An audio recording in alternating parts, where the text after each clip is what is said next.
অঙ্গনবাড়ী কৰ্মী, মিনি কৰ্মী আৰু সহায়িকাসকলক জ্ঞাতাৰ্থে জনাবলৈ ওলাইছোঁ এক অতি গুৰুত্বপূৰ্ণ খবৰ। হেল্ল' ফ্ৰেণ্ডছ, মই জিনিতা নাথ। মোৰ অন্য এটি ভিডিঅ'লৈ আপোনালোক সকলোকে জনাইছোঁ স্বাগতম। যিসকল বন্ধু বান্ধৱীয়ে মোৰ এই ইউটিউব চেনেলত নতুনকৈ ভিডিঅ' চাই আছে, প্লিজ চেনেলটো ছাবস্ক্ৰাইব কৰি ল'ব।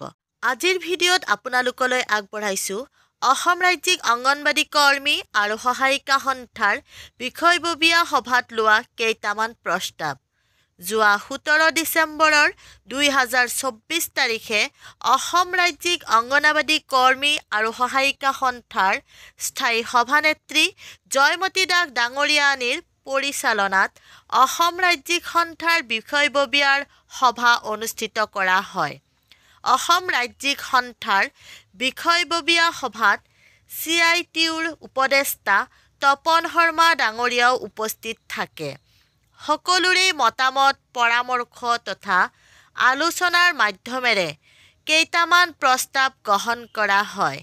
সভাত লোৱা প্ৰস্তাৱসমূহ কাৰ্যকৰী কৰাৰ বাবে প্ৰকল্প কমিটি তথা জিলা কমিটিলৈ প্ৰেৰণ কৰে।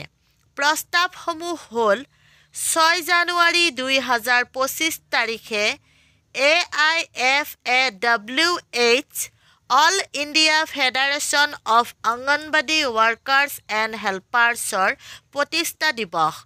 সৰ্বভাৰতীয় ফেডাৰেশ্যনৰ আহ্বান all India federation of anganwadi workers and হেল্পাৰ্ছৰ প্ৰতিষ্ঠা দিৱস পালন কৰা। অসম ৰাজ্যিক সন্থাই অসমত জিলা বা অঞ্চলৰ CITUৰ কাৰ্যালয়ত প্ৰতিষ্ঠা দিৱস পালন কৰিব। দ্বিতীয় প্ৰস্তাৱ হ'ল 23 ডিচেম্বৰৰ ৰাজ্যিক পৰ্যায়ৰ বিক্ষোভ কাৰ্যসূচী প্ৰক্ৰিয়া সলনি কৰি 23 তাৰিখে মুখ্যমন্ত্ৰীলৈ এক দাবী পত্ৰ প্ৰতিটো কেন্দ্ৰৰ পৰা প্ৰেৰণ কৰাৰ সিদ্ধান্ত গ্ৰহণ কৰা হয়। তৃতীয় প্ৰস্তাৱ সৰ্বভাৰতীয় ফেডাৰেশ্যনৰ আহ্বান প্ৰতি প্ৰকল্প আৰু প্ৰতি জিলা কমিটিৰ সভা অনুষ্ঠিত কৰি কৰ্মী সহায়িকাসকলৰ চহী সংগ্ৰহ অভিযান কৰি দিল্লী প্ৰধানমন্ত্ৰীলৈ দাবী পত্ৰ প্ৰেৰণ কৰাৰ সিদ্ধান্ত গ্ৰহণ কৰা হয়। চতুৰ্থ প্ৰস্তাৱ অহা 4 জানুৱাৰী 2025 তাৰিখে অসম ৰাজ্যিক কমিটিৰ বৰ্ধিত সভা অনুষ্ঠিত কৰা হ'ব।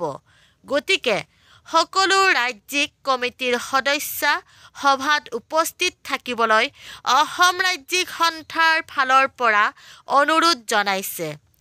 পঞ্চম প্ৰস্তাৱ মুখ্যমন্ত্ৰীৰ ঘোষণা অনুসৰি অহা বাজেটত মাননি বৃদ্ধিৰ ঘোষণা কাৰ্যকৰী নহ'লে বাজেটৰ পাছদিনা ধাৰাবাহিক আন্দোলনেৰে দিছপুৰ ঘেৰাও কাৰ্যসূচী পালন কৰা হ'ব।